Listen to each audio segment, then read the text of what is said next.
This episode of the Gentleman Scofflaw podcast is sponsored by Phoenix Shaving and Audible.com. You are listening to the Gentleman Scofflaw podcast. Listener beware. Rise and shine, the liquor store is open. I ain't got time for moping. I best be on my way. Well, I still got time to save my reputation. Time to go day drinking in this dirty little town.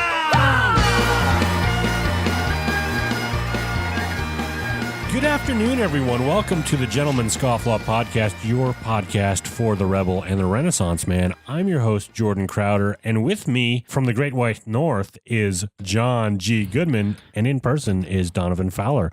How you guys doing? Hey, how are you? Heidi ho. You good? You guys have a good week? Yeah. Yeah. That was a great intro. It only took 12 takes. Before we get into this week, let's start off with a little bit of housekeeping.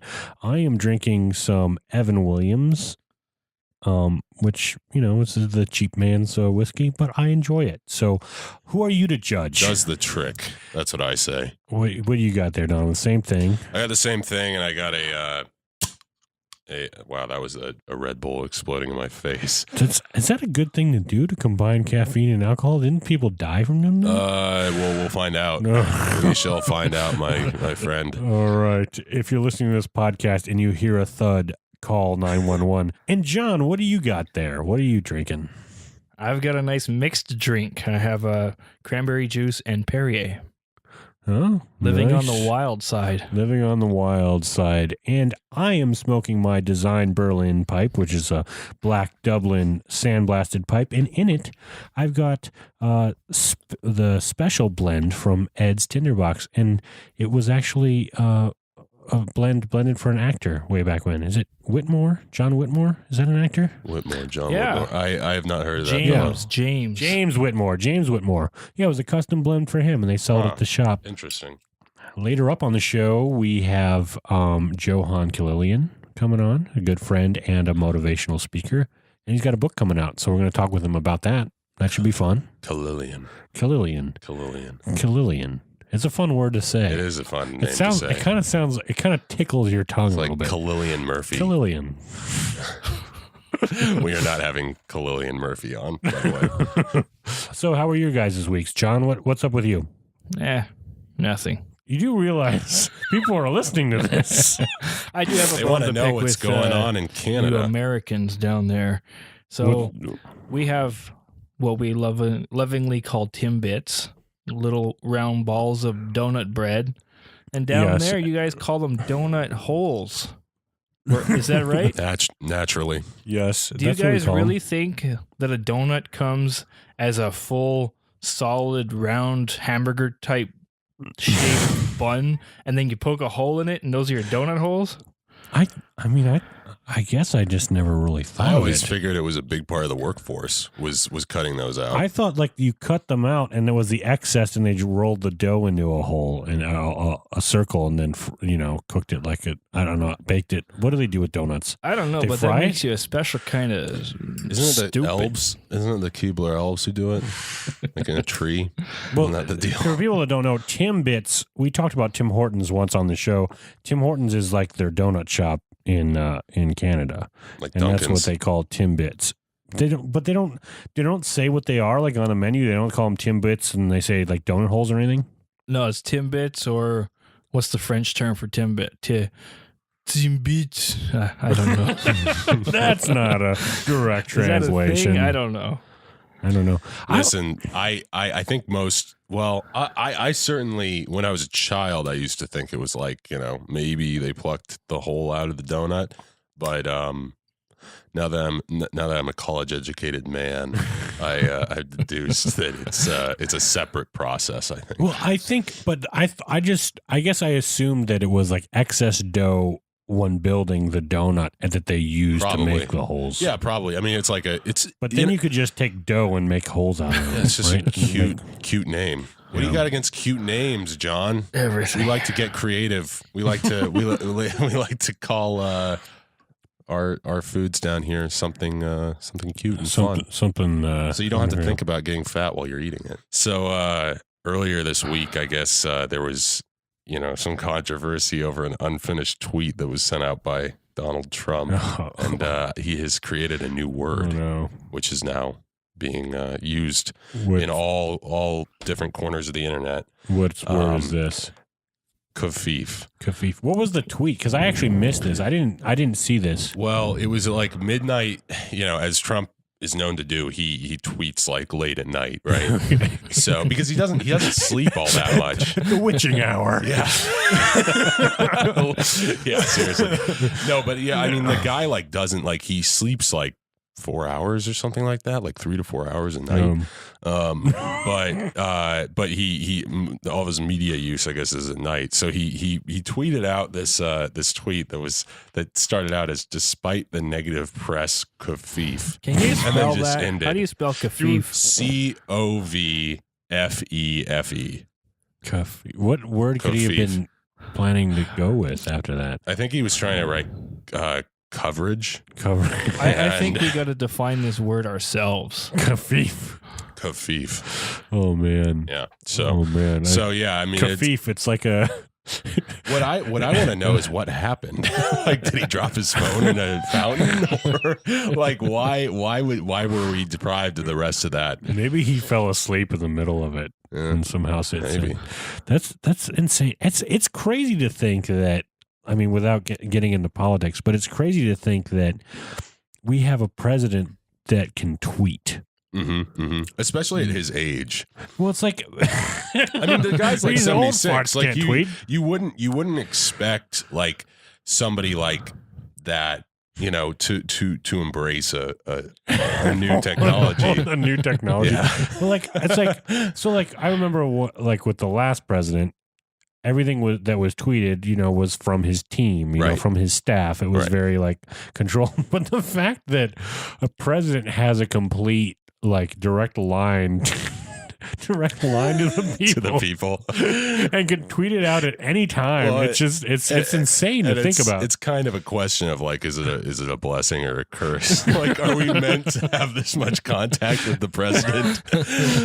But to be honest, I think it's fine. I mean, like to me, I would rather have to get nonpartisan about it. Like regardless of the president, I'd rather have a president who wasn't having who was actually saying we knew what he was saying, instead of having somebody who teams of lawyers are looking over it and then it gets masked in like this cryptic thing. Whereas like everybody kind of knows where Trump stands on things because he, love him or hate him, you know what he's saying because nobody's filtering him. What I would say is that it's kind of cool that can happen. It's kind of sucks that it's Donald Trump. I guess. I mean, because like anybody else, it would be like, oh, it's cool. Oh, they were getting, but like with him, it's just the only time he ever tweets is like in response to something. I guess. I don't know, man. I mean, that's why like one of the reasons I've stayed away from Twitter is because I know that people weren't meant to have this much. It's not. I mean, free speech is a wonderful thing, but when you're putting it on the internet, it gets it's not boring. No one is safe. Boring. It's never a boring day. Like I would love, honestly though, I think it would be really funny if you did like a parody of different presidents, like tweeting out what they really thought about things, and like it would completely change the image. I mean, I think if you had a lot of presidents actually without filters, not all the presidents, but I think sometimes though when you read about like the old like the campaigns, between prominent people that ran against each other, and you read about some of the stuff they said about each other in the papers and stuff, it was just as bad. John Adams called Thomas Jefferson a hermaphrodite, and Thomas in the paper. That seems like something Trump would tweet though about another opponent. The problem, he called Ben Carson a child rapist or something like that. He said, well, I'm sorry, I should quote him if I'm going to say that, but he did at one point say that he was pathological and said he was like a child molester. Wow. And I mean, it's just that's Trump. Not boring. Donald Trump. Not boring at all. At all. Well, speaking of Trump though, I mean, Justin Trudeau, the Prime Minister of our friend from Good the Great old White North, JT. he says some pretty weird, dumb stuff. Yeah, but everybody just gobbles it up. Like if like Well, like so do people here. I think my favorite. I think my favorite. My favorite of his things is if you kill your enemies, they win. And it's sort of like, I mean, you know, I see maybe the tiny bit of sense that Really? probably came from. No, I'm sure what he was trying to say was you're going to Turn the make a other martyr cheek. out of somebody. Yeah. If you go ahead and strike first or something, I don't know. I'm not, you know, That's a I stretch don't there, know. Dono. But still, that's the only sense I can make of it. Nah. But honestly, it's a dumb quote. Well, there's a lot of funny things on the internet with Justin Trudeau where it's like, who said it, Justin Trudeau or Zoolander? And it's like a quiz you have to figure out. And it's actually, they get pretty hard to figure out. I don't know if you've taken one of those, John. I had to stop because I was getting depressed. How much longer until you guys have another presidential election? I think it's another year and a half or Wait, so. it's not presidential; it's prime minister, right? Yeah, but Yeah, what's the difference? I mean, who cares? they all answer. to that Speaking old of bag which, let's and- move on to Sir Crowder's Restroom Review of the Week. Oh dear. All right. Today I am going to review another Burbank location, and it's the Burbank Barbershop. Burbank is just getting torn apart. It is getting torn the apart. restroom scene in Burbank needs to step it up a notch. All right. The Burbank Barbershop washroom is nothing pretty to look at. Its stark white walls are reminiscent of an insane asylum. But what works against it also works for it. It's one of the cleanest restrooms I've ever seen. The sound of buzzing clippers just outside the door is an added bonus in aiding one to calmly perform the task at hand. 4 stars for this quaint and calming restroom. So that's my old barbershop in Burbank. I no longer go there anymore. Not that they're bad, but my guy moved to Palm Springs, so I can't go back. Can't go back. Can't go back. Jack Reacher, never go back. Listener mail.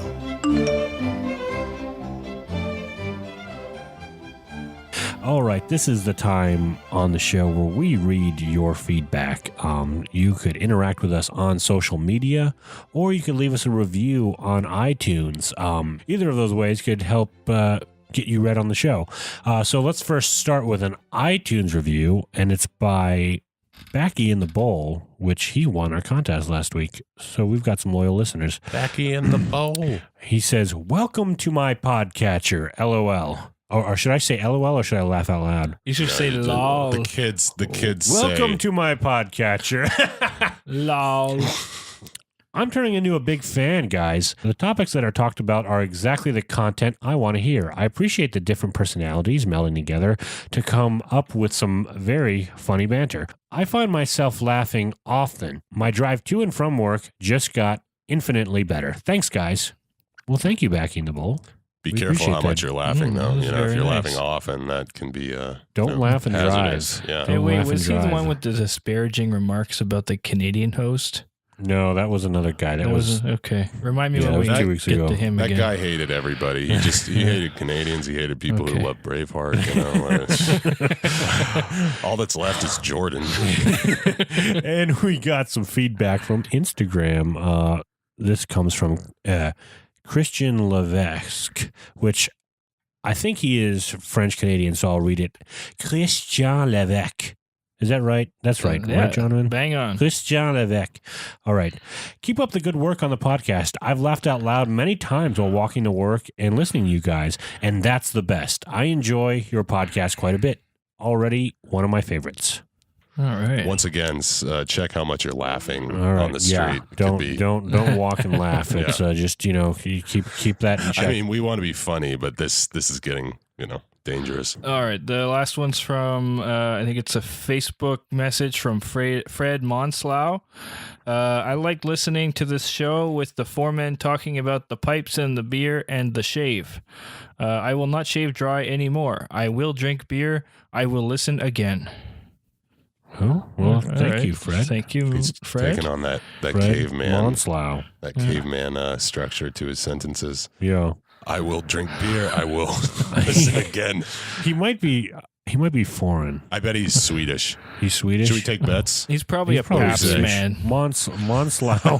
Monslau. Is that a Swedish name, you think, John? I think it's Dutch. Dutch. Dirch? Oh, that would make sense. Yeah. All right. Yeah. Well, we got some listeners from not Deutschland, because that's Germany. No, that would be Holland. Holland. All right, cool. Wearing their wooden Thank you, shoes Fred. and with their wooden headphones. Wooden headphones. Looking at windmills. Those are in style now, wooden headphones. I don't know if you've seen those. I like those wooden I have glasses. Those are kind of fun. Yeah, I had a pair that broke. Probably because they were made out of wood.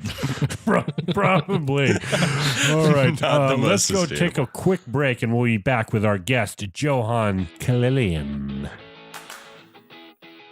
Now, this segment is brought to you by Audible.com. And for you, the listeners of the Gentleman's Scofflaw podcast, Audible is offering a free audiobook download with a free 30-day trial to give you the opportunity to check out their service.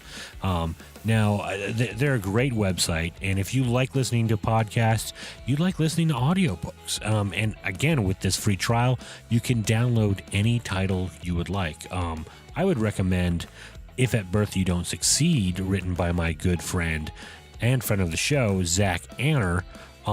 He's a hilarious guy, and he reads his own audiobook, which is rare. So that's a bonus. So download his book today. He's a guest of the show. You can listen to his book for free. Now, audiobooks are great.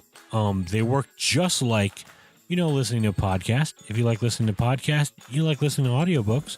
Well, you're sitting there, cooking dinner, or you're, at work, typing some emails, or maybe you're stuck in LA traffic like I am, or maybe you're, it's a weekend and you're just sitting back and doing some Pinterest crafts that you've always wanted to do, that you've had there on your board, just waiting for you to tackle.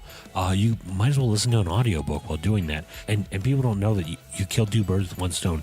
You made an amazing Pinterest craft, and you listened to the book. Now, I don't know which of our listeners are making Pinterest crafts, but there are some pretty manly crafts you can do on Pinterest. So go to audibletrial.com/gentscofflaw to get your free audiobook download and your free 30-day trial today. You won't regret it. All right, I'm very excited to have this guest, a friend of mine. I'll just bring him in. Johan Khalilian. I feel like I need to enter though, but I'm really You just gotta sitting enter? down. You got to Yeah, we open should the Like, door. let's bring him in. It's Have like, I'm you, right yeah. here. I'm sitting right here, bro. Where It's are like, you bringing come me in from? Please bring Mr. Right. Yeah. Let's bring him in. Well, Johan, you should tell the audience exactly what it is you do. You're a motivational speaker. Right. You work with inner city kids. Tell us a little bit about your background and how you got into doing that. Right. Should I do like the Trump intro of like, I know so many words. I know all the things, the best of them. Motivate us. I motivate people with the words, the biggest words, words. and the words best in the chocolate dictionary. cake ever. Yeah, I've been speaking for quite some time, since I was 2 years old. I learned how to speak, I believe. First couple words. Stands to reason. I started speaking in classrooms, and I don't know. Do you guys talk about God in the show or not? Or is it like any and everything. Right. So on that weird Christian tip of when I first became a Christian, I sort of heard this supernatural pull to use my voice for good and to motivate and inspire people. So I didn't quite know what that meant at the time. I was like, am I going to be a rapper? You know what I mean? Like, what does that really mean? So I read a book that said leaders take initiative. So I was like, okay, I know I'm supposed to speak about something. Yeah. And the first opportunity that I had was speaking in classrooms about abstinence, which is obviously a great way to get started. Right? Talk to kids. Get 'em while they're young. Right? It's like talk to Friendly kids. audience. Right, exactly. Their hormones are raging. They all want to have sex, and then go in there and say, "Hey, it's probably a good idea not to do that." So that was like, right, abstain. So that was like my first topic, and I did that for 4 years in classrooms primarily, and then I had the opportunity to be on the Tyra show. Yeah. And they found me through an article that was online. There's a Chicago magazine called The Red Eye. I did an interview. I ended up on the front cover. Yeah. On that cover, there was my picture, and then it said, "I'm a virgin." Very subtle stuff. Very subtle, you know. Basically a 40-year-old virgin poster. Yeah, exactly. At the time, I was 25, so it's like I had a long way to go before. Walk us through what it was like to see that for the first time. Like, was it like Zoolander, where it was like a model idiot, like, you know, kind of thing? Here's the thing. Or were you expecting it, or did you see it for the first time when you saw the cover? Well, here's the thing. So the way that it happened, I was actually in LA at the time. I did the interview from here because I was doing an internship at Mosaic Church for a few months. And so it was supposed to be just one of these articles that was in the middle of the, you know, the magazine and subtle, whatever.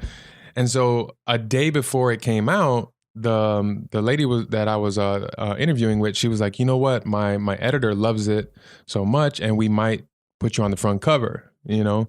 So I was like, all right, well, she's like, if it happens, I'll let you know. Yeah. So the next day, I wake up to like 20 text messages and like voicemails, and everyone's like, you're on the front cover, and sending me pictures.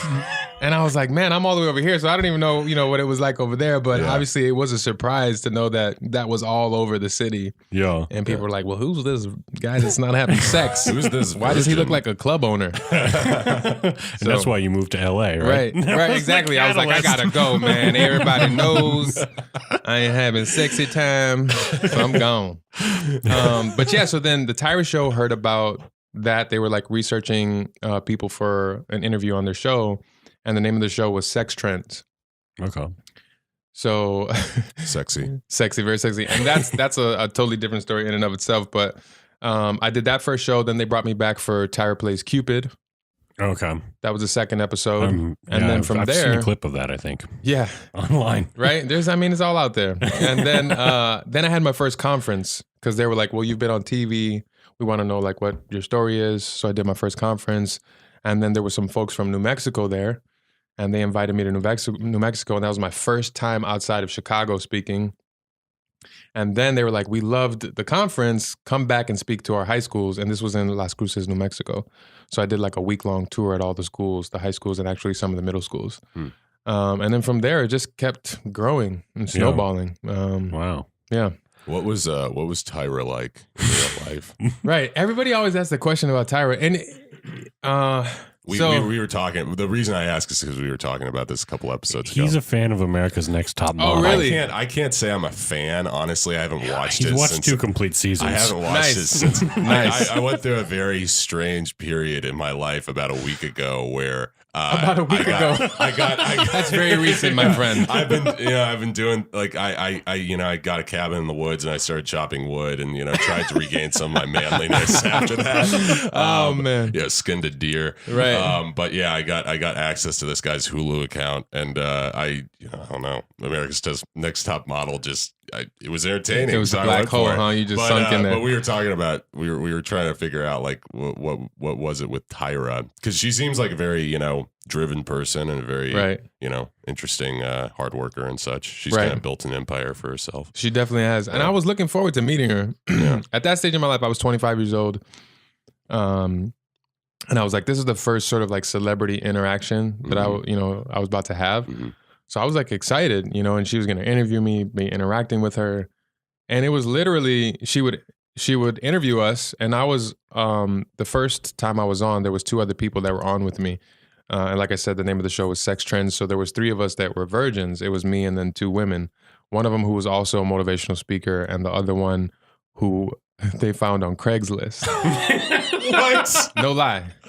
Oh. Because she was like, she put that on Craigslist like, I'm a virgin. I just want everybody to know, because I guess that's what you do. Everything's on Craigslist, man. I don't know if you want that. Right? I was like, it was so virgin. ridiculous. Yeah. It's so ridiculous. So she would ask us questions, and then obviously they would cut, and then she would completely turn away from us. And like they would do her makeup, and then we'd go back to it. And then it was funny because she knew our names, but she would always get them wrong, and then we would have to do it again, and she'd keep getting our names It's wrong. like a power play. Yeah, I was just like, what, man, this is a trip. But at the end of it, it was so funny because, like I said, she did not interact with us at all when the cameras were off. Mm-hmm. And then at the end of my bit, she basically looked at me and she's like, you know what? I want to hook you up on a date. And I was like, are we friends? Like, is this, why you acting like you my friend right now? You haven't even asked any personal information. So that's how the second episode. Like she have all the top models walk right. out. And she was like, well, actually, you know what happened? So this was something they threw a couple curveballs. One, the first episode. The second one came in my second installment. And so our bit was over. Done. I sat on the side, and then one of the producers comes to me. He's like, "Oh, we're gonna do a little something extra with you and Tyra." Right. So I was like, "Oh, okay." So then they brought me to this like high chair, kind of like the ones that we're sitting on right now.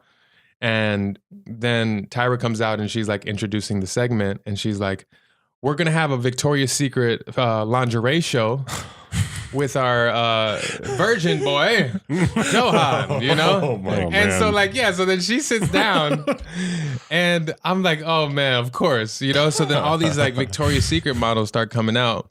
And obviously, you know, it's like one of those things as a man where it's like, hey, I would like to look, you know what I mean? Yeah. But at the same time, it's like, I don't want to be this drooling douchebag on TV. yeah. So she had asked me during our segment, like, what do you do when you're tempted? And I was like, well, I do like 1,000,000 push-ups, you know, and I take cold showers, you know, every day. And so in that moment, I was like, you know what I'm going to do? I'm going to start doing push-ups. So these girls start coming out in their lingerie, and I just started doing push-ups in the middle of the moment. So I was like trying to distract from the whole thing. I was going to say, it would have been funny if you were just sitting there with a magazine, just like flipping it. Yeah. But then when they looked at what the magazine was, it was just Victoria's Secret catalog. I was like, Inception. Like you're distracting yourself. Yeah, exactly. with I was like, this is that next level deception right here. Well, that's yeah. I've heard that about, you know, certain you know, I've heard people talk about when they go on those shows, you know, sometimes like when the cameras stop rolling, it gets really weird. You know, like sometimes people will literally like, you'd think that maybe they just go on their phone and they just like, you know, ignore people, but some people just look at the ground. Like I've heard, they will not. They turn interact off. with you. They're basically robots, like, yeah, and just turn. And then you turn it back on. Well, we're back. Well, it's like, I mean, how much more? I'm not speaking from experience, but how much more effort does it take for like an hour out of your day to like interact with the audience and then just shut off when you're done? Yeah, you know. Yeah, it's like I don't know. It seems I think a part of it, especially when you achieve sort of that level of stardom and celebrity, is you lose your connection to people. You know what I mean? Like it's I think a lot of people actually believe that they're better because of where they're at. Do not look at me in the eyes. Right. and that's the thing, is a big part of the celebrity world is you have to be relatable and approachable. So as long as the camera's on, a lot of them come across like that. Yeah. But when the cameras are off, I think their true self emerges. You know, and there's obviously a lot of people that still, I think, love folks and want to connect, but it does something to your ego. Yeah, I definitely think, you know, unless you're dedicated to being grounded and humble, then your ego's going to blow up and that's going to take over. Yeah. That's, I guess it's important to have friends that always keep you grounded too. Yeah. And not like an entourage that just kind of are yes men around you. You know? Right. Right. Because that's what happens. But that's got to be a value. You know? Yeah, definitely. for sure. Definitely. So you, I mean, what was your experience like talking to high school kids about abstinence? I mean, that must have been fun. Right. No, it actually, I did it in high school too. Right. You did some abstinence talks? I did. Interesting. It was weird because in Canada, the grades are different. Like our middle school was 7 and 8, and then 9 through 11 were like the high school. And so I was in the 11th grade teaching 8th graders. And had like, it was called Postponing Sexual Involvement was the name of the course. That's like one off. Wait, so you were a kid right? teaching kids? Basically, yeah. Nice. Basically. But it was like, I think they thought would be like, oh, if they see kind of like these seniors, you know, in high school, you know, talking to us, it's actually it'd be a good more idea. relatable. Yeah. And it was actually pretty fun. Like some of the questions and stuff were as ridiculous. long as you're not going through puberty, like while you're talking to them. Your voice cracks. Today we're going to talk about. It's like, whoa, this guy. Yeah, I mean, I'm a bit of a clown. And so I brought that to my experiences in the classrooms, and I would always kind of mess with the kids at the forefront of the class. And then obviously, you know, you've seen like kids say the darndest things, right? So we would have those types of moments in the classroom, and we would teach STDs. Like there was a day in abstinence education, obviously, like we want to let you know that there are sexually transmitted diseases, and these are things that nobody wants. You know what I mean? And so we would have like, right, exactly. So we would have this slide presentation day where we would just show them all the STDs and talk about the numbers and all the stats. And It's always fun. it was always fun. It was great because what I would do, and I'd learned from time to time, is like kids, you kind of set them up to see what they would say. So like we have, for example, like we throw up the slide and it would say HPV, and then it wouldn't explain it. It just have that first slide, HPV. So I throw it out to the kids. Does anybody know what HPV means? It's a TV channel where they improve houses. Right. So this one kid, she raised her hand and she's like, yeah, that's like a suntan lotion. And I was like, baby girl, that's SPF. You know what I'm saying? That's very different. You do not want, right? Oh, man. And then, so there was another day where hepatitis C is on the list of STDs. So in case you guys didn't know, I'm informing y'all right now. Okay. I'm going through the re-education. Right, you're going through it right educational. now. Right. I'm going to walk out of here and my face is just going to be ghost white after relearning about all this. Well, I have a story for that too, but we'll go to this one. So then hepatitis C, and then I asked the same question, like, does anybody know what this is? And another girl was like, yeah, ain't that like a vitamin? I was like, little mama, that's vitamin C.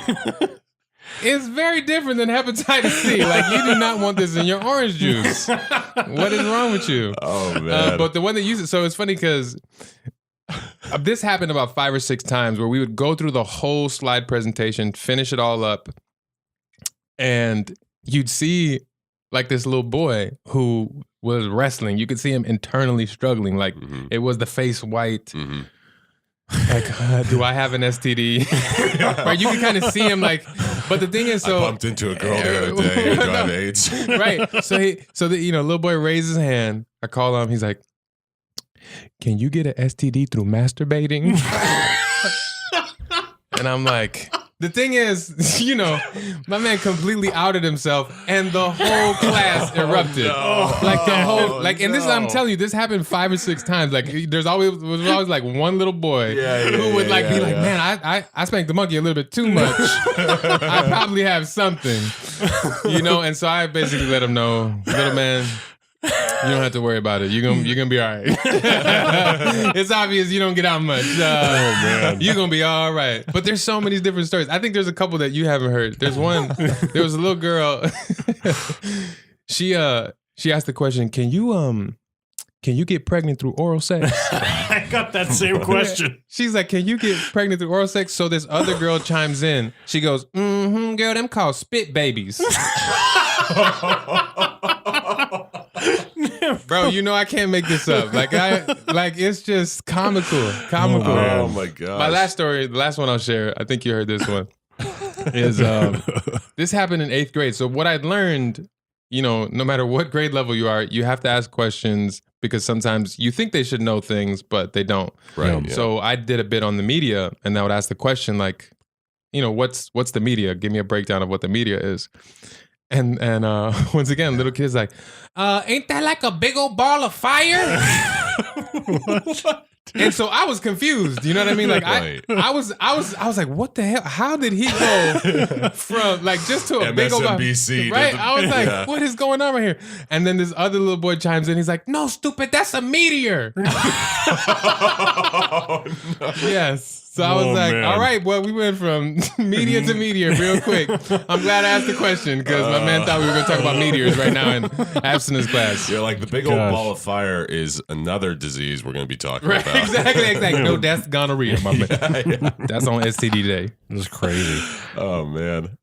Well, recently, you sent me a link to this the other day. You did an interview with, I think it was called The Back Pew. Right. And you talked about kind of your evolution in your journey of abstinence. You want to talk a little bit about that? Right. It's pretty interesting. We're just going to drop it right now. We're just going to drop it right now. I ain't a virgin no more, y'all. Oh. There it is. Bam. Done. Everyone's giving high fives. Did they do a cover for that? Yeah, exactly. Not a virgin anymore. Not a virgin. Yeah. Had sex. I did it. Totally awesome. Your smile is just bigger on the cover. Yeah, the other picture, I was a little depressed. This one, I got both thumbs up. Well, so, you don't have to go as much as you want to, but how does that affect I mean, because that's a big part of your teaching, right? So, Well, no. Or So it yeah, was at one early on, it was definitely a big part of, my stance, and this is obviously a part of who I am, being a person of faith as well. mm-hmm. But it's something that I started to struggle with, in my 30s, because it's that whole idea of like, am I ever going to get married? And this is obviously something that is a drive, an innate drive for us as human beings. Yeah. So it's different because, I've never taken a sip of alcohol in my life. I've never done drugs. And then, this was also part of the posture that I would take, where it's like, I want to, have sex in marriage. The difference is I never had this like leaning towards, I need to drink alcohol. Yeah. You know what I mean? Like there was no desire to want to do drugs, but with sex, it was like, this is definitely a part of me. Yeah, and I would struggle with the urges and the desires and the temptations and like, what do I do with that? And so as a Christian, I could feel more and more as I was getting older, I would push the line. Yeah. You know what I mean? Like a little bit more is acceptable, a little bit more. And then I had a off and on relationship with a girl who, she's definitely the first girl and only girl so far in my life that I've loved. And then we went off and on. But last year, we got back together again. And in my mind, I'd wrestle with all the emotions about it. And I was like, this is probably going to be the girl that I marry. Mm-hmm. And I decided to have sex. And it was interesting because I felt this sort of like cocktail of emotions. It was a little bit of liberation from the weight, Mm-hmm. Yeah. Because there was so much pressure for me to like stand strong and, have this quote unquote testimony and be this champion of this message. And I felt that weight kind of lifted because I didn't have to be Superman anymore. Oh. But at the same time, I also felt that emotion of like, I missed the mark. You know what I mean? Like I wanted to accomplish something. I wanted to do this, and I didn't do that either, So, I wasn't trying to, I didn't beat myself up with shame or guilt, but it was weird to experience the swirl of emotions in that way as I didn't get to the finish line. Yeah.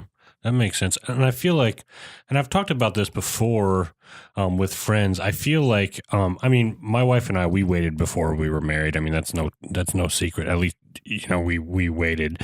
But there's this kind of pressure, I feel like, in the Christian community where it's like, dare I say, it's almost fetishized a little bit, where it's like it becomes such this huge thing. I mean, they've got the purity rings. They kind of like, there's this one girl that made a documentary, I think her name's Cassie J, about like these weddings that basically these girls get married to their dads to say that they won't sleep with anyone until they get married. Right, so, that's weird. It's a lot of sick stuff going on. It's like weird stuff. But like, I think that it's like a godly principle, to wait till marriage or whatever, and that's kind of what God wants. But it's almost become even just that kind of that rule or that idea has become perverted in a way. Exactly. Yeah, you have like born again virgins and things like that, And it's like sort of like, I understand where people are coming from with that because, obviously if you want to recommit and everything like that, then that's great. But it's also like, I do feel like at times people do overdo it and it becomes, I don't know. Yeah, it becomes it's bound to backfire. And I think it's even a little deeper than even overdoing it. I think we deify it. Yeah. You know what I mean? Yeah. Like part of what has gone wrong with Christianity is we're making all the wrong things the point. Yeah. Mm-hmm. And one of those things is, our sexuality. Yeah. Right? So that's everything from are you waiting until marriage to like the gay conversation to like obviously like even being divorced and what that means, right? Like there's all these things that if you are that, or if you have sex before you're married, if you get pregnant before you're married, right? Like if you're gay, there's this stain on you. Yeah. And for whatever reason, people treat you like you've lost the point, like or you don't have that healthy spirituality, or you're not as pure. And that word is often thrown around, right? It's like, how are you doing with purity? Yeah. How are you doing with purity? And like, that word is so interesting to use where it's like, are you clean? Yeah. Or are you dirty? Yeah.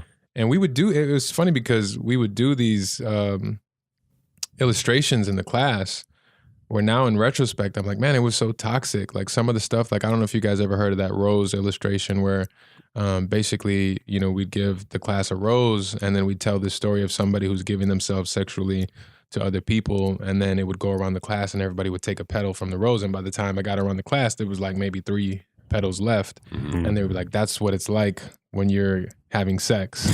I feel like I saw this on King of the Hill. Yeah. Or was it chocolate that went around and it was all melted and gross by the time it got to the end? Right. And then we would present like the full rose and be like, this is what happens when you save yourself. And then it's like, well, which one would you want to give your spouse? Right. And it's just like, geez, like that's heavy, man, to give to kids, you know. And obviously with kids that have already experimented, like I just think in retrospect, because I always kind of had an issue with it. Yeah. I was like, I don't know if this is true.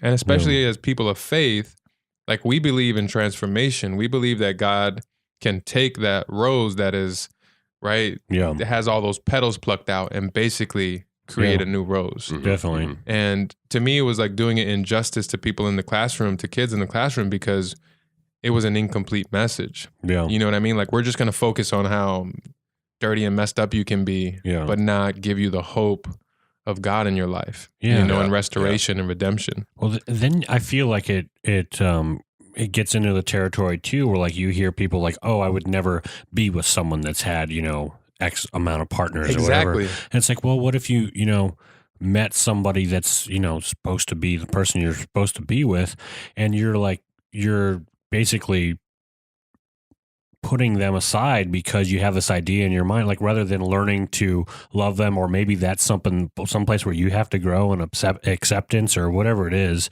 I don't know. There's a lot of kind of like black and whiteness around it, which is, well, that's the thing is, you know, once again, what does that produce, right? In us as people. And a part of what it produces is judgmentalism. Yeah.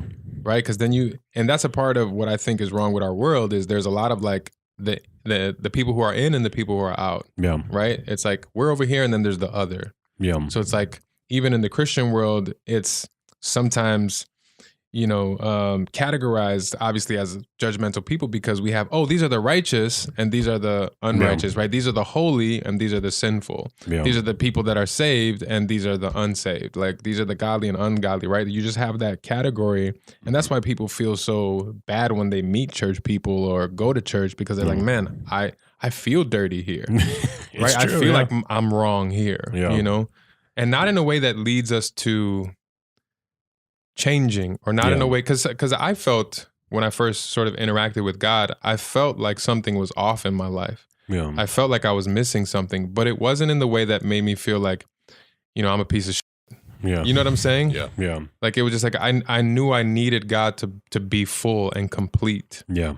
But it wasn't like I'm the dirtiest man in the world and God can just clean me up completely. Yeah. It was more like I had a sense of purpose once I met God and I had a clear direction. I kind of started to understand what mattered in life. Yeah. And those were the things that became clear. Definitely.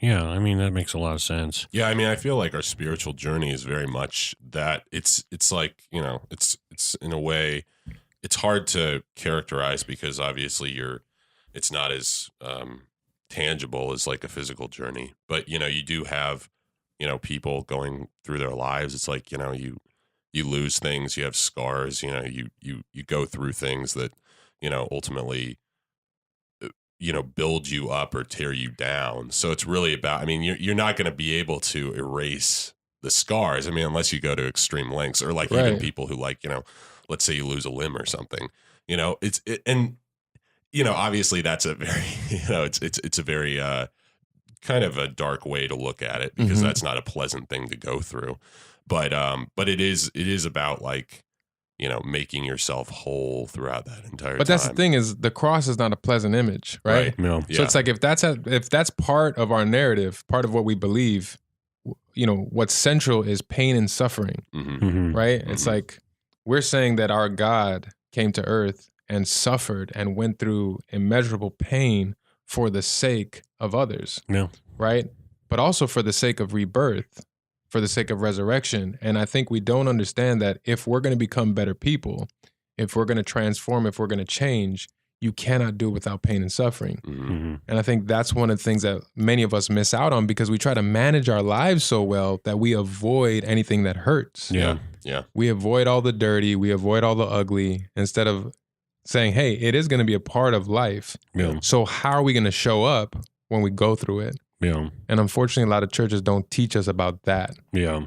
That's what we were talking about with Brett. The Yeah, actually, I was just going to life. say that. Yeah, the strenuous life. And I mean, his is more about, putting yourself in those physical situations where, you're doing hard things and things like that. But I mean, in a way, it's even harder with the spiritual side of things. Right. Definitely. I mean, I think that's part of why we struggle with addiction so much. Yeah. Is because we don't know how to healthily deal with pain. Like that's a part of what I've learned in life is obviously, and we're not just talking about drugs, but when we turn to drugs, when we turn to whatever we're addicted to, it's because we're trying to deal with our pain in an unhealthy way. Yeah. Like for this brief moment of time, we have medication. Yeah. We have something that's going to soothe us. Yeah. Because we're not dealing with the root. Yeah. We're just dealing with, this makes me feel good right now. So Yeah. I'll keep doing this instead of getting to the root, healing, and then moving forward. Yeah. It's like a Band-Aid. Right. Yeah. Well, the first time that I ever saw you speak was actually at Radius, which is the church that we go to. Mm-hmm. And you gave a talk during the Life's Work series about being an artist. And you thought that, or you said that basically that we're all called to be artists. So how so and why? Right. Yeah, it's one of those things that I feel like a lot of people give pushback on. Yeah. Because, most people are like, well, I'm definitely not an artist. I'm an accountant. You know what I mean? Or, I'm a lawyer. I'm a doctor. And a big part of, I think for me, artistry is this idea of like, are you creating beauty in the world? Yeah. Are you pushing good forward? And I believe in a creator, and embedded in the idea of a creator is the notion of creativity. Yeah. Making something. And I think that's part of why I believe that all of us have that calling is because I believe that we're all made in the image of God. Yeah. And if our God is a creator, then we all have creative capacity. Now that can mean different things for different people. A part of it is, how do you problem solve? Yeah. Right? Once again, we're all going to have problems. Yeah. But your creativity determines, will you come up with a solution? Yeah. Or will you just let the problem be? Will you create beauty out of the ugly? Because once again, the world is full of ugly. So will you then turn that into something beautiful? Yeah. That is not only just a painting, but a life. Yeah. And I think that's the big thing for me is like, we can all pick up the paintbrush with our lives and create something beautiful that people can look at and that is inspiring. Yeah. And in your talk, you said that, that God cares about poetry over piety, which I thought that was a really interesting take because I'd never heard that before. And you want to talk about that a little bit? Right. I would love to hear your thoughts a little bit because I mean, obviously, I'll break it down. But like, what did that mean to you? Because you heard that talk such a long time ago. I know it was like 2 years ago. Right. Well, to me, it's like I guess I interpret it as like to me, I guess maybe the poetry in terms of or creating relationships, building relationships. That's like a form of. It's not being an artist, but it is creating something. It is growing something. It is building on something. And relationships over people is kind of, at least in the last couple of years, that's kind of what I've learned in my journey is like, I think that there was a time when I was younger where it was easier for me to follow rules and be like, oh, this is right and this is wrong. And I know it's right because this is what it says in the Bible or whatever, rather than, learning to relate to people. And I don't know. That's kind of, Yeah. I think a big part of what I've learned is much of the Christian experience is about checks and balances. Yeah. A lot of it is rooted in religion, and I'm a big enemy of religion. Yeah. I try to draw the distinction between a healthy spiritual life and people who try to manipulate God through religion, or the notion of God. And basically they are the center of their lives through their piety. Yeah. Right? Through how good they are and through the fact that they're going to get justified by their deeds. Yeah. And obviously, if you understand the gospel, you know that there's no hope in that. It's like you can never be good enough. Yeah. So that's why I really believe that God cares about poetry over piety is because it's really how are you living your life? And for me, like the poet understands that they're going to take sort of the tools of life and create something that's compelling, something that's beautiful, something that's inspiring to people, with words, right? That's what a poet does. And I really believe that we can be poetic with our lives. Definitely. So instead of focusing on how good am I? How righteous am I? You know what I mean? Like, did I go to church today? Did I read the Bible? Yeah. Right? Did I do all these things that makes me good? It's Checking basically off the boxes. Exactly. Yeah. It's basically saying, are you taking the messed up portions of your life and creating something that's meaningful? Yeah. Because once again, I think that's what poets do. I think that's healthy spirituality as opposed to looking, because I think once again, as we talked about earlier, we become so condescending, so hypocritical because we just aren't in tune with the ways that we're skewed. Yeah. We aren't in tune with the ways that we definitely miss the mark. Yeah. And I think we would liberate people if we would do what I think we all should do, which is just share. I'm messed up. I make plenty of mistakes. And even that's a part of why I wanted to start talking about the fact that I went from a guy who's like, waiting for marriage, and then I messed up, and then I had sex, and now I'm talking about it because there's a liberation in that to just honestly say, hey, I'm a human being. Yeah. Definitely. And I'm not Superman, and I struggled, and I wanted to figure out the right thing, and I wanted to find love, and I wanted to experience sex, but I'm still allowing God to be at the center of my life. Yeah. Like I'm not saying now that I had sex, I get to do whatever I want. You know what I mean? I'm still wrestling with it. Yeah. But as I share it, and it's funny because the first time I shared it over a podcast, I had this outpouring of messages from people where they were like, man, thank you. I'm going through the same thing. Oh, yeah. I was divorced, I struggled with it as a teen or whatever. Like so many different stories where people are like, I'm glad somebody who's in the church is talking about this because I've never heard these types of conversations. Yeah. And so for me, I was trying to do something poetic with the pain instead of just being like, oh no, I made a mistake and now I'm clean again. Yeah. Well, I feel like there's two, like you hear in some churches where there's somebody in leadership and they're speaking, and there's this idea of never kind of talk about your faults. And it's like, well, you want them to, you want to be a good example for them. Right. But I feel like the best example is being transparent and being human, because if they see something that they think that, that they can never attain, or there's somebody like, they almost end up putting that speaker or preacher or whatever on a pedestal. And it's like, it gets weird. And it gets to a point of celebrity almost. It does. And you're bound to be, like we were talking about with celebrities, you're bound to be disappointed. You're bound to be disappointed, but also they are human. What it produces too is people who hide. Yeah. Right? Because then there is no culture of, hey man, just let us know when you're struggling. Yeah. Like if you're not doing well, just talk about it. Yeah. But when you have our leaders who are supposed to have it together and not be struggling with anything, then of course you can never share. And then you live a life that's secretive and you hide, and then it comes out later, the pastor was sleeping with this person, or embezzling money, or fill in the blank with all the things that we've probably heard from these leaders that are supposed to have it together. Because at the end of the day, they're human beings. Who don't get it right most of the time, So why are we fooling each other into thinking that they are supposed to always have it together? All right, let's talk a little bit about your new book that you got. Shameless plug time. Inside. It will be available on Kindle and Amazon. No. It's called Inside, right? Right. And what's it about? Tell our audience what it's about. So it's a leadership guide for people who are crazy enough to think they can change the world. And so the talk that I give primarily to youth is called The Crazy Ones. And that's the essence of it, is like I'm recruiting young people to be crazy enough that they can change the world, Yeah. So for years, kids had been like asking me, are you going to write a book? Are you going to write a book? And I had never considered myself a writer. I always felt more comfortable speaking. Yeah. I feel like I do my best thinking when I'm talking. I don't know if you guys are like that too. But I feel like something happens when I sit down where I'm stumped, and I'm like, I don't know, where do I begin? What am I supposed to do?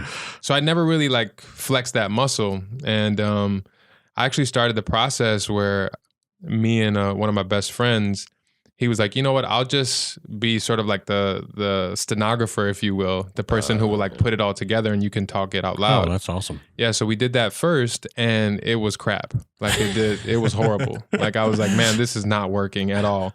I would look at it and I'm just like not happy with it. So then I was like, you know what? I'm gonna learn how to write.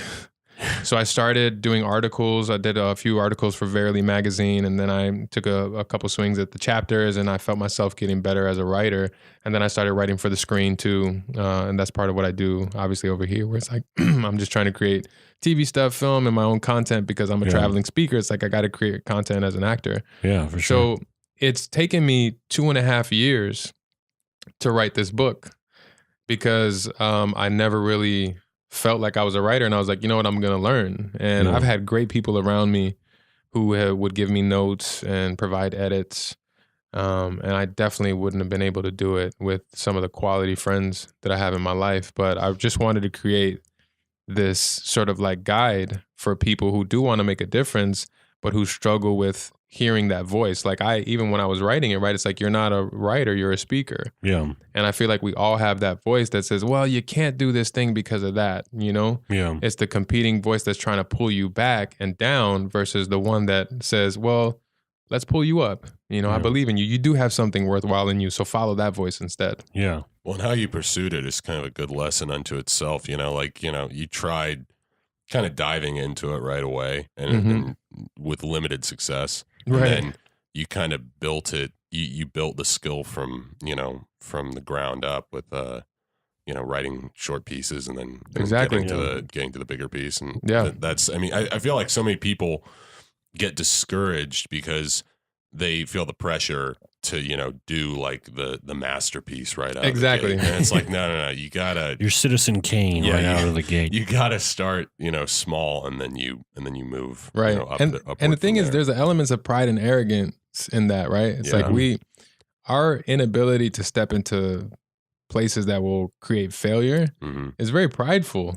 You know, instead of just saying, look, we're going to look stupid for a while. If you want to be good at something, then you just got to be okay with the fact that you're going to look stupid for a while. Yeah. True. You know, and you're going to mess up. You're going to hit the wall over Just and over. listen to the first 3 episodes. Of There our you go. podcast. Right. Exactly. Like you guys are diving in. You're like, hey, man, if it's bad for a while, then that's fine. But there's going to come a point, right? I feel like all of us that are creatives and storytellers, like we have to just embrace the fact that failure is one of the primary ingredients to succeeding. Yeah. Like that's the crazy thing to me, right? It's like so many people want to succeed, but we don't want the ingredient of failure. You know, it's like if you have a recipe to something, right? If it's like a pie, or like I'm gonna just talk about sweets because I'm a fat boy at heart. You know what I mean? Like cookies, right? It's like you're not gonna be like, well, I'm not gonna put in the necessary ingredients to make these cookies. It's gonna taste horrible. Yeah. Right? Yeah. You have to put in the necessary ingredients, and that's what we have to understand. Is like if you're going to succeed, a necessary ingredient is failure. You cannot take it out and then succeed. You know. I mean, we look at Donald Trump, like he's still failing, and I don't know if he's ever succeeded. Covfefe. Covfefe, let's go. And that brings us to the political Right, section. there we go. We Yes. got into it. But I will say, I read the preview of it, and it's really great. I love that it's in your voice. Like what's fun is like reading it. You know, and I'm lucky to know you, to be able to read it in your voice, and I hear you like talking. I hope you do an I audiobook. appreciate that. Oh, I appreciate. Yeah, I'm Will you? actually that I've thought about it. I don't know, but I guess maybe I should. Well, if because they'll. I mean, I don't know who's publishing it, but they'll probably end up putting it on audiobook. And if they do, ask them if you could read it, because that'd be great. What if we just had him on the podcast and he just had I just do the whole we thing. just had I just read every 6-hour podcast where he just reads the entire thing. And you guys are sleeping. Just we could have snacks. We could have your wife be the snack lady that comes in. Snack time. That's in the audiobook. I'm chewing as I'm talking. That would be great. You hear the pizza man Right. come to the door. Oh yeah, okay, Yeah, exactly. How much for the tip? Right. And that's the thing is I as a writer, that's part of what I wanted to preserve is my voice, you know? for sure. And that's why I said, like, when I was speaking it out and I had this, like, you know, my friend who's the stenographer, like it was just missing. Like it wasn't fully me, because I think he was partially trying to like interpret and organize it in a certain way. And I was like, no, I got to maintain who I am and my voice. Yeah. So I'm glad that shows in what you read so far. Definitely. And what really struck me too, I don't know if it was what chapter, it was probably the opening chapter where you're talking about being in school in Chicago, and the sister Betty, Yeah, described, good old Sister Betty. the description of her is just hilarious. Like reading about her, like I feel like I could picture her. Yeah, but it's built like a linebacker. Talk about that, because I feel like that's, a huge catalyst to, why you are who you are these days. Yeah, talk about which component. What she said to your class. Yeah, there's two primary stories that I share when I go talk to kids, and that really have shaped me. But when I was in 8th grade, good old Sister Betty Smigla. She was a Polish nun, obviously in a Latino neighborhood. So I grew up in the Puerto Rican area in Chicago, and it's all little Latino kids. She comes in one day, and now here's the thing: like we were super afraid of her because she was a very intimidating character who had that deep voice for a woman. Before the days that women, I guess, would shift and change from. Like she was definitely a woman, but she was ahead of the curve. You know what I'm saying? Like, yeah, she would just walk through the house, like, "What are you looking at?" And we're just like, "Oh my gosh, what is wrong with this woman?" She would like bump into us in the hallways. Like, "Man, why are you trying to intimidate me?" But it was the last week of school in 8th grade, and we're all sort of anticipating the next phase of life, which is high school. And many of us, we were afraid. You know what I mean? Like we were inner city kids who were doubting our ability to succeed in high school. So she comes in and she starts to talk to us, and she says, I want to let you know that most of you in here would probably be in a gang before you turn 18.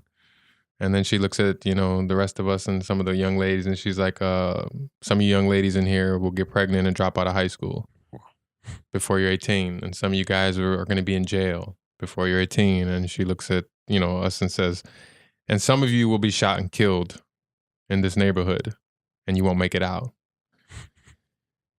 And I remember just looking at, the people next to me. I was like, okay, but when's the good part come? Like, is there like a better ending to, it's like, that thing of like, but, like the reverse psychology, like, but you guys will change it all. And it just never came. Wow. She sort of delivered this doom and gloom message to all of us. And it stuck with me because I was like, why do you want to be a person who is in the lives of young people if that's what you're going to tell us, Yeah. And I think it goes back to the poetry over piety, right? Because for me, it's like she could have created a poem in that moment, right? Yeah. She could have picked up her paintbrush and helped us envision a future that none of us could really see at that age. Because what we didn't need as inner city kids is we didn't need more of reality. You know what I mean? Like we didn't need more people coming into our life saying, "Hey, you guys lived in a jacked up world." Right? This is the hood. In case you didn't know, bad things happen here. We knew that. We needed somebody to basically sit us down and say, it's jacked up here, but there's hope. Yeah. There's beauty out there, and you guys can be a part of creating that. Like you guys are that hope. So that's part of why I wanted to tell my own story and why I feel like God has given me a voice, because I get to speak from that place to be like, here's how I grew up. Here's what the people told me, but I'm going to shift that. And I'm going to inspire you to understand that you may come from a painful background, a messed up environment, jacked up family, but you can switch things. You can change the world, really. Yeah. Amen, brother. Let's go. Let's go. covfefe.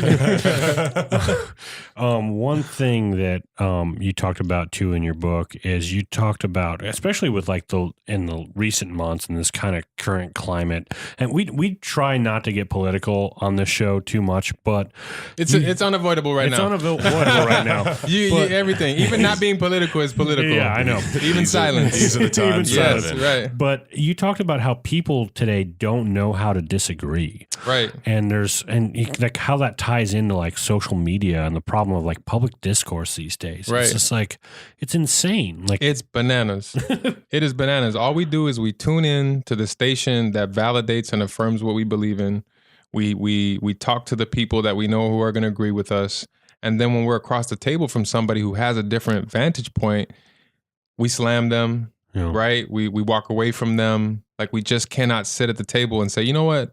I want to understand what you're saying. I want to understand why you believe what you believe in. And also, what would be beautiful is if people sat down and said, I'm open to having my mind changed. Yeah. I'm hoping to I can walk away from this conversation a different person. And for whatever reason, like we cannot do that because we just don't know how to healthily disagree, and we don't know how to be open to being persuaded, you know? Do you think that like social media, the fact that it's so disconnected from face-to-face interaction has made things worse that way? It seems like, because at least back in the day, if you'd have a discussion with somebody you disagreed with, it wouldn't get that heated. You at least would go back and forth and get to like it's now it's like somebody will just, and I'll be honest, I used to do this. I used to do this, and I've changed in my journey the last year. I just don't post politics online anymore because I just feel like, well, there's no way that I can actually, talk to somebody and discuss what I mean by this. It's just a one-sided conversation.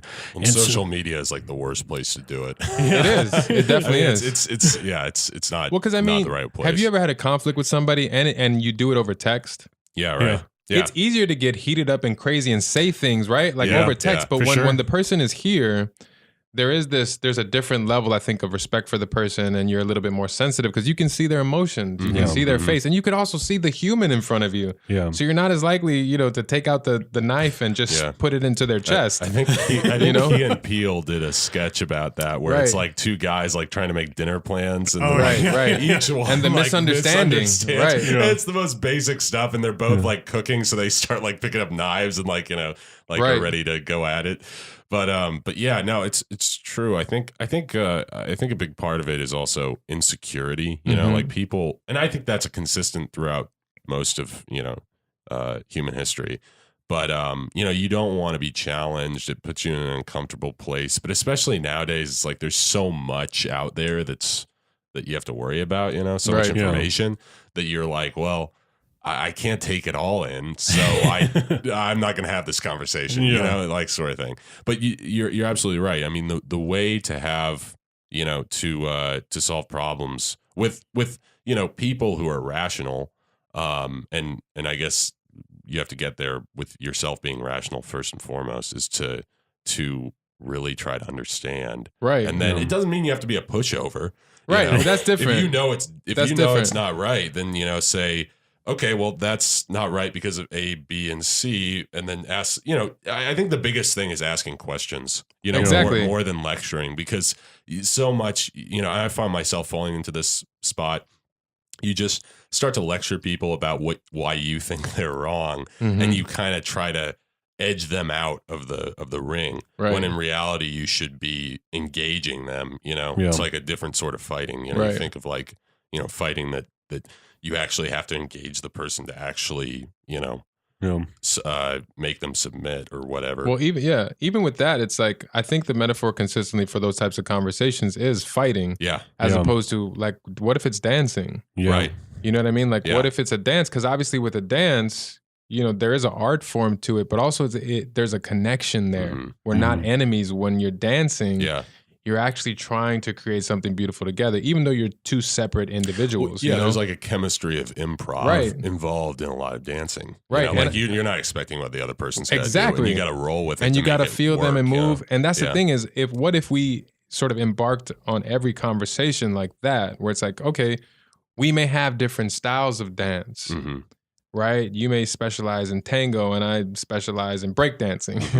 Now that's going to make for sense, right? That should be a TV show. That's going to be something that's super interesting to see. Yeah. But if you're dedicated to the dance, like you're going to make it work and you're going to figure each other out, and right, you're going to walk away from that better. Sure. You know what I mean? Yeah. And that's the thing that I have struggled with so much, because I just, and like I said, I've fallen victim to it too, where I love to debate, but what I've learned is like, it's just not worth being right all the time, right? It's just not, you just go into it, it's like, I want to be right. I want to like eviscerate this person with my logic, and I'm going to make them look bad. Like, what's the point of that? It doesn't create a beautiful world. Yeah. It just separates us more. So learning how to step into a conversation and honestly be curious. Yeah. Being open to having your mind change, Well, you talked about too in your book, like there's so many people that are like, if you voted for this person, unfriend me. Or if you voted this way, unfriend me. And it's like, I used to be pretty extreme in certain views, and I feel like nowadays I'm kind of center. I'm a moderate, but I've as extreme or as far as I was before. I've never had a friend that's disagreed with me where I go, I don't want to talk to you again. And that's I feel like that's like a modern phenomenon. I don't know. And the thing is, I don't know. Obviously, we haven't been around for too long, but like I don't know. The thing is, I mean, maybe back in the day, they're like, if you don't believe in what I believe, I'm gonna shove a sword down your throat. Like I don't know. Now it's like unfriend me, maybe the lighter version, you know? Maybe. But I think the thing that because I've heard so many stories. I have a friend of mine who, her and her roommate got into an argument because one voted for Trump, the other one voted for Hillary. And they literally moved out. Like they stopped living with each other. Oh my gosh. And I think to me, like that is the metaphor that I think is prevalent right now in our country. Yeah. Is we're so divided we cannot live together. Yeah. You know what I mean? And sure. that's what breaks my heart. Is that I wish, even in the midst of you voted for this person, you voted for that person, we would still be able to sit at the same table and just hear each other out. Because, like I said, as a guy, like I didn't vote for either, and I'll put that out there. Some people hate on me. Gary Johnson. Yeah, exactly. Gary Johnson. I actually voted for a woman named Gloria Velez, but that's another story. But and I think once again, even when I communicate that, people are like, "What's wrong with you?" You know. But when I have conversations with people about politics and about like who'd you vote for it. And even for me, like I said, when somebody's like, I voted for Trump, there is this part of me that wants to like rise up and be like, how could you? Like how, but then once again, I have to put myself in check and say, there's probably a very human reason why this person voted for Trump. And some of my Christian friends, they will say, it's just because of my values and it's not about him. It's because, the Republican Party, stands for some of my values, which I don't agree with that either, but I can understand that human reason where it's not about supporting this guy who I think is very hard to stand behind. And I wish more folks would just admit that, so. Well, I feel like with my background too, being definitely more conservative leanings, like even like the Trump thing, like has never been something I've ever really related to. And I've been like open about that, but I do feel like there's this kind of idea in the media where they've painted, like you're talking about, everybody who voted for Trump with this brush. Exactly. And I just don't feel like that's the case at all. And I feel the same thing about people that voted for Hillary. People on the other side are like, oh, these are, they're demons, they're whatever. Right. And I don't like, and I know people that have voted for both. And it's like, I don't feel that way about people. Exactly. But I don't know. Well, I think, and once again, like that's the sort of adversarial way of approaching the world, right? It's us against them. So you have to create a villain on the other side. You have to demonize people because it makes you feel better about yourself, but it also makes it easier to fight. Right? Yeah. And without that, right, if you say, oh, the person on the other end is a friend, they're an ally, I'm dancing with them. Yeah. It's harder to fight with them. Yeah. You know what I mean? Well, I think like what you're talking about too is almost like it's almost like an emotional maturity, because it's almost lazy and easier to put people in categories and go, I understand this person voted this way. Right. I understand that they're here in this box or they're here in this box. Exactly. And being able to actually do the work to, to understand and communicate with them is. But I think that's it, right? Where it's like, look, I'm Puerto Rican and Persian. Yeah. A lot of people can't understand that, right? Because it's like, what the hell are you? You know what I mean? Like, you can't fit into a category. But I think that's what the world is more and more. It's you cannot put these ideas, things, people into a box. And so because we function so dualistically, once that happens, we don't know what to do with ourselves, right? We're like all out of whack because they're like, oh, wait a minute. So your ethnicity is two different things, but like, what's your nationality? Or like, what can we revert to? I'm American. Right, I'm American, right? But then, so that's why so much of the conversation is like gay, straight, black, white, right? Christian, Muslim, Democrat, Republican, as opposed to, man, it's so much like it's complicated. And you can't just break everything down to two categories. That dualism has to go because there's way more to it than just these two things that are standing on the opposite end of each other, Yeah, for sure. Definitely. But I'm not opinionated.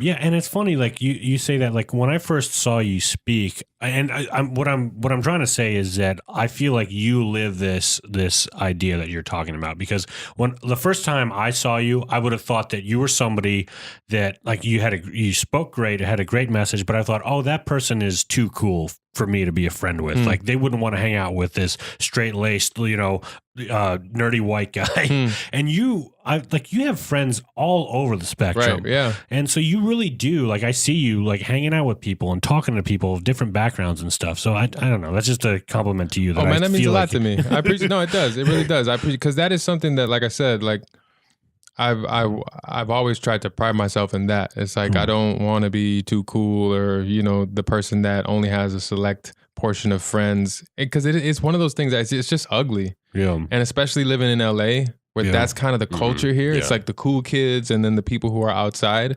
It's like I've just never wanted to be like that. Yeah. I want to live a real life, and in a real life, you have people that are vastly different than you. Yeah. And I think it's my fight to make sure that I'm not a narcissist too, because I think the more narcissistic you are, the more you want everybody around you to look like you and to sound like you and to be like you. Yeah. And so it's my deliberate battle against living that type of life, where I'm like, I'm going to make sure that I'm just always connected to people that are different and that are helping me understand a different portion of life, Yeah. All right, man. Thank you so much for coming on. I really appreciate it. I think this has been a lot of fun. It's been serious and it's been fun, which is the first, serious podcast we've done. Yeah. Good. This is great. I really enjoyed this. I thought the changes in mood were conducive to. We went on a roller coaster ride, guys. Yeah, it's been a roller coaster of emotions. Right. I'm going to go cry and laugh at the same time. Love it. All right. Thanks, man. This part of the show is brought to you by Phoenix Shaving, makers of the most excellent aftershaves, shaving soaps, and all things traditional man.